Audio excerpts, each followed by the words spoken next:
Coach Matt Daniel of the Cannon County Lions. And Coach Daniel, glad to have you with us this afternoon.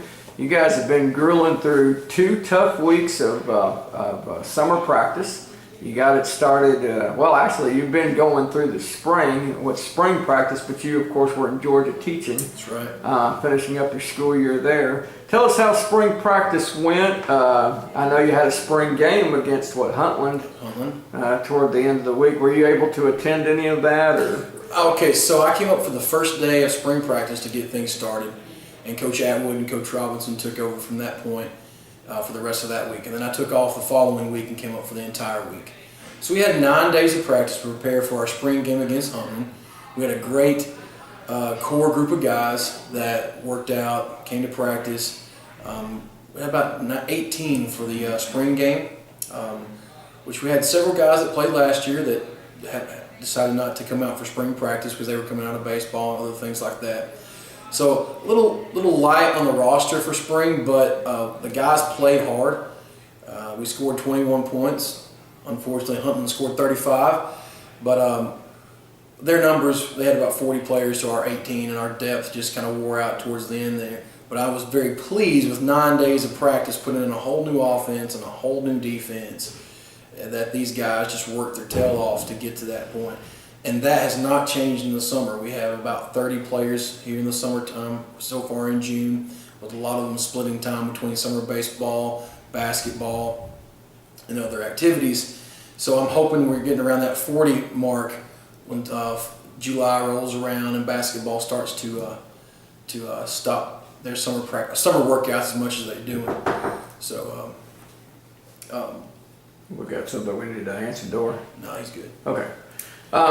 We got our first 2 weeks of June. You had team workouts. Actually, we got them through next week as well before the TSSAA dead period.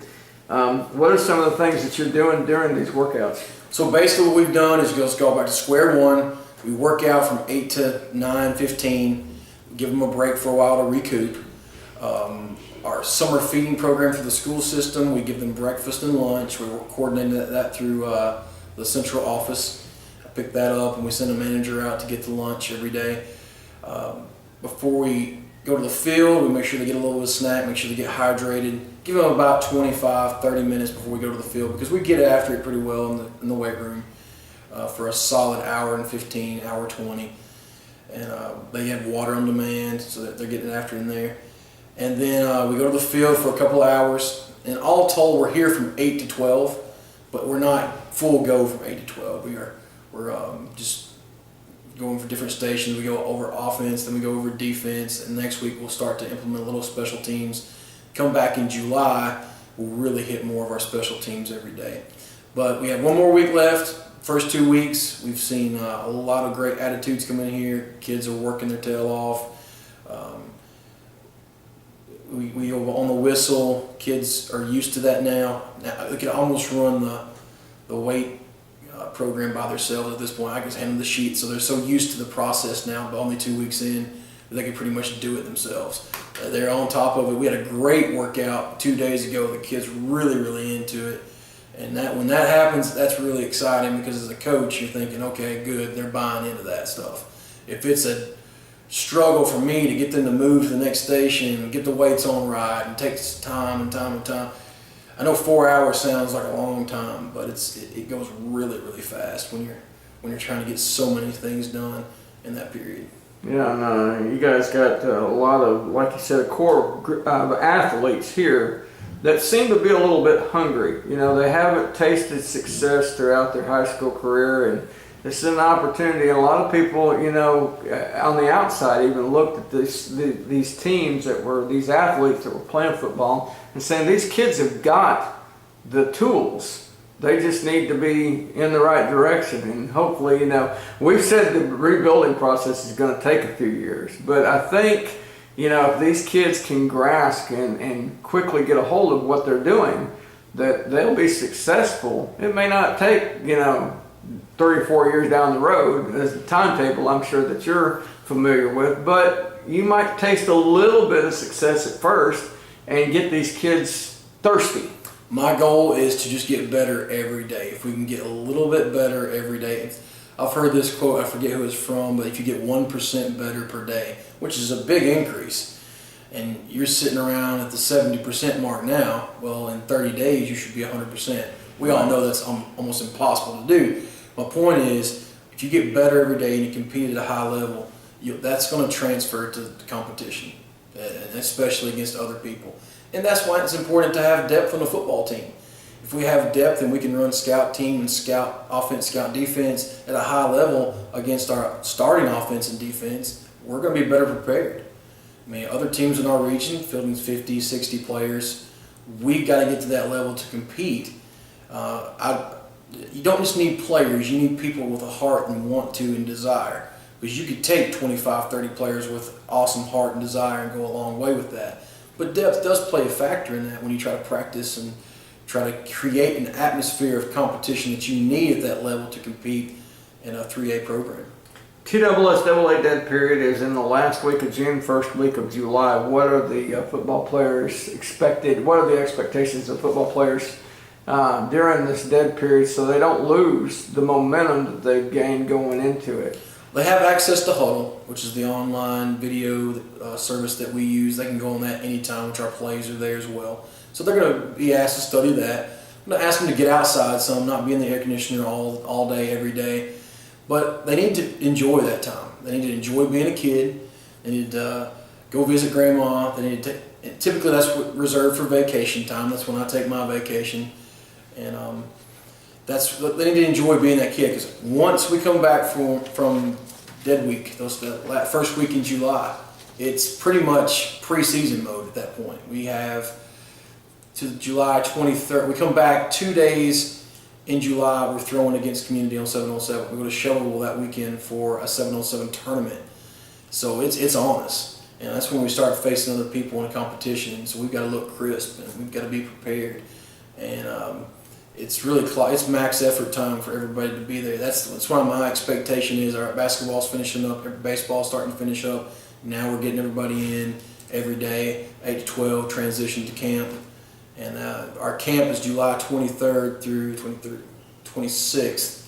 So that's going to be a huge last part of our process before the season starts. One is to put all the final touches on everything. Two, to make sure that we're bonding right. Everybody knows the coaches at that point, and what kind of team we're going to be this year.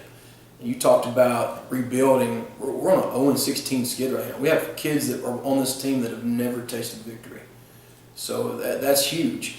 And it's hard to ask kids to do all this work without the payoff. But I told them today, I said, guys, all I know is hard work.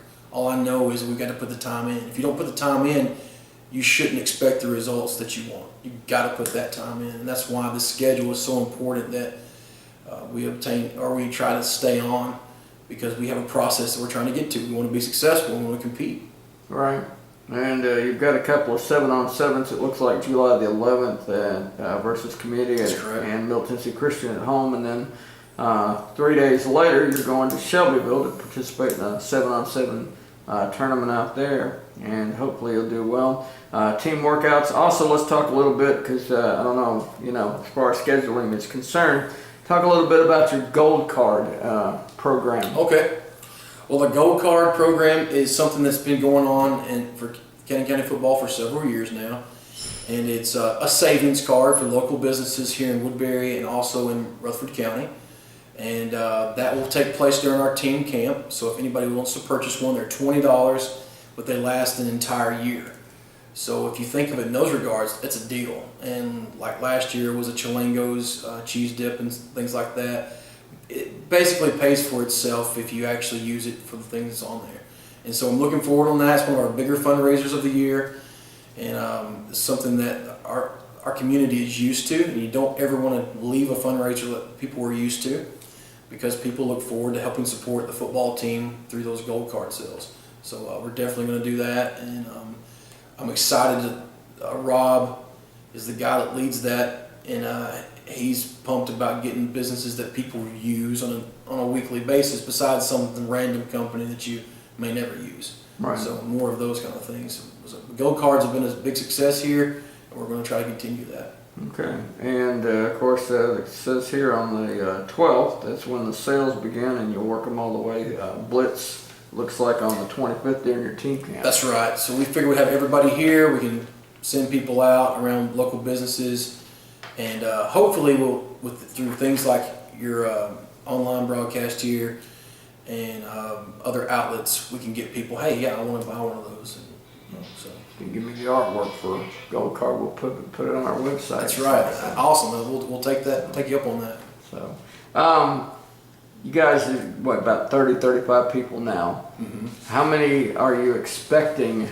Do you expect any more to come around as far as before the season starts? Or Well, I know going through the workouts, that's going to be pretty hard, with the kids that have missed the workouts, new kids coming into school and stuff. With me being late to this, I mean, coming in April is late for a football coach because this calendar that I've passed out was something that I would have handed out in January. So parents could have made plans for vacations. Okay, we got practice that way. Let's move our vacation around, this and that. So I am working with students or players this year on their vacations and time off. What isn't as lenient is if you don't show up at all and you didn't contact me. You didn't say, hey coach, I won't be here because of a family issue. That's going to take some culture change to get people to understand you got to make contact. And I think it's a good life lesson because if you did that at your job, you just didn't show up and your boss didn't know, you wouldn't have a job very long. So this is only reinforcing life skills that they're going to need anyway when they become working adults. And I try my best to work around other sports. Coach Smith and I have worked on this calendar together. We'll continue to work on it together in years to come. Coach Jones and I work close together. That's one of the things that I came in with at the very beginning. Look, we're going to work together on this, and I want to support you. I want you to support me on anything that we do. We can help each other out. Obviously, players, but it goes further than that. If you need us there at a particular game, you want us to be there to bring the football team down, we're there. We're there to support you guys. So I just think that's the kind of culture that we've got to change into from what these guys are probably used to from the past. Always Tennessee in June has been a little bit more lax than, let's say, Georgia. But I'm going to bring that Georgia mentality up here. Like the team that I just came from is going to a contact camp, shoulder pads and helmet. It's everything but going to the ground. I think that's a great way to see what your players are capable of after a couple of weeks of practice.